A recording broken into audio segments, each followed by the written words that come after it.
Spanish superstar Lamine ইয়ামালের 5 মাস বয়সের সময় মেসির সঙ্গে তোলা একটি ছবি নেট দুনিয়ায় ভাইরাল হয়েছে। সেই ছবি নিয়ে কথা বলেছেন আর্জেন্টাইন সুপারস্টার লিওনেল মেসি। সাংবাদিকরা লামিন ইয়ামালের সঙ্গে ভাইরাল হওয়া শৈশবের ছবির প্রসঙ্গ জানতে চাইলে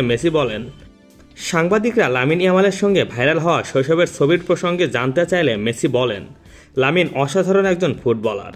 সে এমন একটি ক্লাবে খেলে যেটিকে আমি সবসময় আমার হৃদয় দিয়ে ভালোবাসি এবং যার সাফল্য কামনা করি। মাত্র 19 বছর বয়সে সে বিশ্ব ফুটবলের অন্যতম বড় তারকা। সামনে তার পুরো ক্যারিয়ার পড়ে আছে।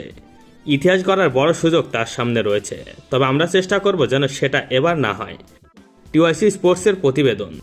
তিনি আরও বলেন, আমি যখন তার সঙ্গে ছবি তুলেছিলাম সে ছিল একেবারেই শিশু, আর এখন বিশ্বকাপের ফাইনালে তার বিপক্ষে খেলতে নামব।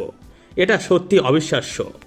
তিনি আরও বলেন, আমি যখন তার সঙ্গে ছবি তুলেছিলাম সে ছিল একেবারেই শিশু, আর এখন বিশ্বকাপের ফাইনালে তার বিপক্ষে খেলতে নামব। এটা সত্যি অবিশ্বাস্য।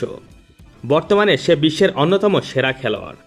আমি তার সাফল্য কামনা করি, কারণ তার ভালো মানেও বার্সেলোনারও ভালো। তবে ফাইনালে আমরা এমন একটি ম্যাচ খেলতে চাই যাতে সে নিজের সেরা খেলাটা খেলতে না পারে, যদিও সেটা সহজ হবে না। স্পেনের শক্তি সম্পর্কে মেসি বলেন, লামিন ছাড়াও স্পেনের দলে অনেক মানসম্পন্ন খেলোয়াড় রয়েছে। তাদের খেলার নিজস্ব ধরন আছে, তবে আমাদেরও নিজস্ব শক্তি রয়েছে। আমরা সেটার উপর ভর করে লড়াই করব ফাইনালে।